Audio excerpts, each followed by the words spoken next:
भगवान शिव कहते हैं, सुंदरी, अब तुम 10वें अध्याय के महात्म की पावन कथा सुनो, जो स्वर्ग रूपी दुर्ग में जाने के लिए सुंदर सोपान और प्रभाव की चरम सीमा है। काशीपुरी में धीर बुद्धि नाम से विख्यात एक ब्राह्मण था, जो मुझ में प्रिय नंदी के समान भक्ति रखता था। वह पावन कीर्ति के अर्जन में तत्पर रहने वाला, शांत चित्त और हिंसा, कठोरता और दुशासन से दूर रहने वाला था। जितेंद्रिय होने के कारण वह निवृत्त मार्ग में स्थिर रहता था। उसने वेद रूपी समुद्र का पार पा लिया था। वह संपूर्ण शास्त्रों के तात्पर्य का ज्ञाता था। उसका चित्त सदा मेरे ध्यान में संलग्न रहता था। वह मन को अंतरात्मा में लगाकर सदा आत्म तत्व का साक्षात्कार किया करता था। अतः जब वह चलने लगता, तब मैं प्रेमवश उसके पीछे दौड़ दौड़ कर उसे हाथ का सहारा देता रहता था। यह देख मेरे पार्षद भृंगी ऋषि ने पूछा, भगवान, इस प्रकार भला किसने आपका दर्शन किया होगा?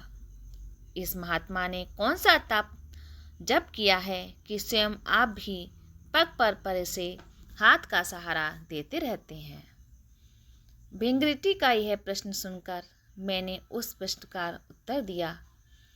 एक समय की बात है, कैलाश पर्वत के पश्चिम भाग में पुन्नाग वन के भीतर चंद्रमा की अमृतमयी किरणों से धुली हुई भूमि में एक बेदी का आश्रय लेकर मैं बैठा हुआ था। मेरे बैठने के क्षण भर बाद ही सहसा बड़े जोर से आंधी उठी। वहाँ के वृक्षों की शाखाएं नीचे ऊपर होकर आपस में टकराने लगीं। कितनी ही टहनियाँ टूट टूट कर बिखर गईं। पर्वत भी, अविचल छाया भी हिलने लगी। इसके बाद महा भयंकर शब्द हुआ, जिसके पर्वत की कंदराएं प्रतिध्वनित हो उठीं। उसके पश्चात आकाश से कोई विशाल पक्षी उतरा, जिसकी कांति काले मेघ के समान थी। वह कज्जल की राशि, अंधकार के समूह अथवा पंख कटे हुए काले पर्वत सा जान पड़ता था। पैरों से पृथ्वी का सहारा लेकर उस पक्षी ने मुझे प्रणाम किया और एक सुंदर नवीन चरण कमल मेरे चरणों में रखकर स्पष्ट वाणी में स्तुति करनी आरंभ की। पक्षी बोला, देव, आपकी जय हो। आप चिंतानंद, आनंदमयी, सुधा के सागर तथा जगत के पालक हैं। सदा सद्भावना से युक्त और आसक्ति की लहरों से उल्लसित हैं। आपके वैभव का कहीं अंत नहीं है। आपकी जय हो। अद्वैत वासना से परिपूर्ण बुद्धि के द्वारा आप त्रिविध मलों में रहित हैं। आप जितेंद्रिय भक्तों को अधीन, अविद्यामय, उपाधि से रहित, नित्य मुक्त, निराकार, निरामय, असीम, अहंकार शून्य, आवरण रहित और निर्गुण हैं। आपके भयंकर ललाट रूपी महासर्प की विसजुला से आपने कामदेव को भस्म किया। आपकी जय हो। आप प्रत्यक्ष आदि प्रमाणों से दूर होते हुए प्राणमय स्वरूप हो। आपको बार बार नमस्कार है। चैतन्य के स्वामी तथा त्रिभुवन रूपधारी आपको प्रणाम है। मैं श्रेष्ठ योनियों द्वारा चंबित आपके उन चरण कमलों की वंदना करता हूँ, जो मुझे भवसागर के पाप समुद्र को पाप उतरने में अद्भुत शक्तिशाली हैं। महादेव, साक्षात बृहस्पति जी आपकी स्तुति करते हुए नहीं थकते। भिंगरिटी का ये प्रश्न सुनकर मैंने इस प्रकार उत्तर देना आरंभ किया। सहस्त्र मुखों वाले सहस्त्र मुखों वाले नागराज शेष में भी कितनी चातुर नहीं है कि वे आपके गुणों का वर्णन कर सकें। फिर मेरे जैसे छोटी बुद्धि वाले पक्षी की तो बिसात ही क्या है। उस पक्षी के द्वारा किए हुए स्रोत को सुनकर मैंने उससे पूछा, तुम कौन हो और कहाँ से आए हो? तुम्हारी आकृति तो हंस जैसी है, मगर रंग कोए जैसा है। तुम किस प्रयोजन से यहाँ आए हो, उसे बताओ। पक्षी बोला, मुझे ब्रह्मा जी का हंस जानिए। धूर्चटे, जिस कर्म से मेरे शरीर में इस समय कालिमा आ गई है, उसे सुनिए। प्रभु, यद्यपि आप सर्वज्ञ हैं, अतः आपसे कोई बात छुपी नहीं है, तथापि यदि आप पूछते हैं तो मैं बतलाता हूँ। सूरत नगर के पास एक सुंदर सरोवर है जिसमें कमल लहराते रहते हैं। उसी से मैं बाल चंद्रमा के टुकड़े जैसे सूरज मृगालों में ग्रास लेकर मैं तीव्र गति से आकाश में उड़ रहा था। उड़ते उड़ते सहसा वहाँ से पृथ्वी पर गिर पड़ा।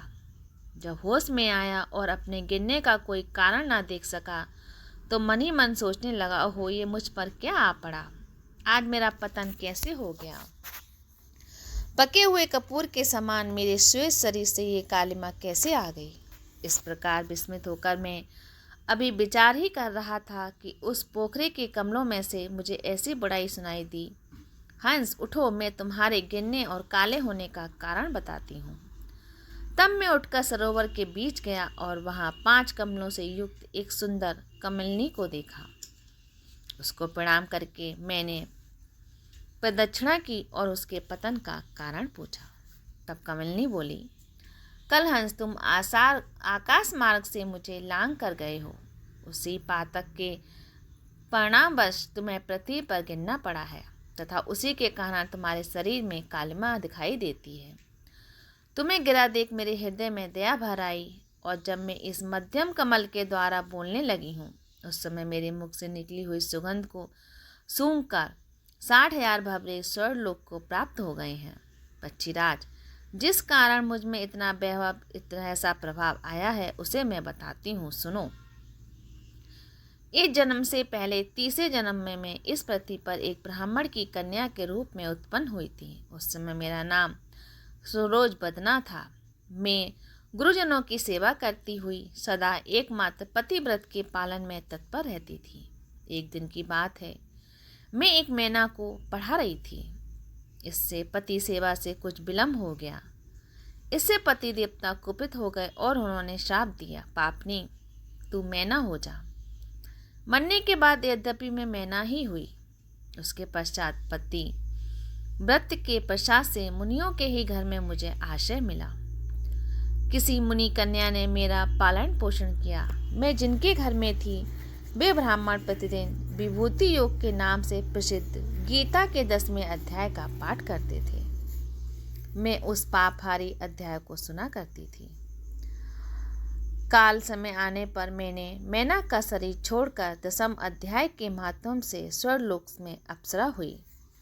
मेरा नाम पद्मावती हुआ और मैं पद्मा की प्यारी सखी हो गई। एक दिन मैं विमान से आकाश में घूम रही थी। उस समय सुंदर कमलों से सुशोभित इस रमणीय सरोवर पर मेरी दृष्टि पड़ी और इसमें उतर के जो ही मैंने जल क्रीड़ा आरंभ की ही तो ही दुर्वासा मुनि आ धमके। उन्होंने वस्त्रहीन अवस्था में मुझे देख लिया। उनके भय से मैंने स्वयं ही कमलिनी का रूप धारण कर लिया। मेरे दोनों पैर 2 कमल हुए, दोनों हाथ भी 2 कमल हो गए और शेष अंगों में मेरा मुख भी कमल हो गया। इस प्रकार मैं 5 कमलों से युक्त हुई। मुनिवर दुर्वासा ने मुझे देखा। उनके नेत्र क्रोधाग्नि से जल रहे थे। वे बोले, पापनी तू इसी रूप में 100 वर्षों तक पड़ी रहे। यह श्राप देकर वे क्षण भर में अंतर्ध्यान हो गए। कमलिनी होने पर भी विभूति योगाभ्यास के महात्म से मेरी वाणी लुप्त नहीं हुई। मुझे लांघने मात्र के अपराध से तुम पृथ्वी पर गिरे हो। पृथ्वीराज, यहाँ खड़े हुए तुम्हारे सामने ही आज मेरे श्राप की निवृत्ति हो रही है, क्योंकि आज 100 वर्ष पूरे हो गए। मेरे द्वारा गाए जाते हुए एक उत्तम अध्याय को तुम भी सुन लो। उसके श्रवण मास से तुम भी आज मुक्त हो जाओगे। यह कहकर पद्मिनी ने स्पष्ट एवं सुंदर वाणी में 10वें अध्याय का पाठ किया और वह मुक्त हो गई। उसे सुनने के बाद उसी के दिए हुए कमल को लाकर मैंने आपको अर्पण किया है। इतनी कथा सुनकर उस पक्षी ने अपना शरीर त्याग दिया। यह एक अद्भुत सी घटना हुई। वही पंछी अब 10वें अध्याय के प्रभाव से ब्राह्मण कुल में उत्पन्न हुआ है। जन्म से ही अभ्यास होने के कारण शैशवावस्था में ही उसके मुख से सदा गीता के 10वें अध्याय का उच्चारण हुआ। 10वें अध्याय के अर्थ चिंतन का यह परिणाम हुआ कि यह सब भूतों में स्थित शंख चक्रधारी भगवान विष्णु सदा ही दर्शन करता रहता है। इसकी स्नेहपूर्ण दृष्टि जब किसी देहधारी के शरीर पर पड़ जाती है तब वो चाहे शराबी हो या ब्रह्म हत्यारा ही क्यों न हो, मुक्त हो जाता है तथा पूर्व जन्म के अभ्यास किए हुए 10वें अध्याय के माध्यम से इसको दुर्लभ तत्व ज्ञान प्राप्त हुआ तथा इसने जीव मुक्ति भी पा ली है। अतः जब ये रास्ता चलने लगता है तो मैं से हाथ का सहारा दिए रहता हूँ। भृंगरिटी ये सब 10वें अध्याय की महामहिमा है। पार्वती, इस प्रकार मैंने भृंगरिटी के सामने जो पापनाशक कथा कही थी वही तुमसे भी कही है। नर हो या नारी अथवा कोई भी क्यों ना हो, इस 10वें अध्याय के श्रवण मात्र से उसे सब आश्रयों के पालन का फल प्राप्त होता है।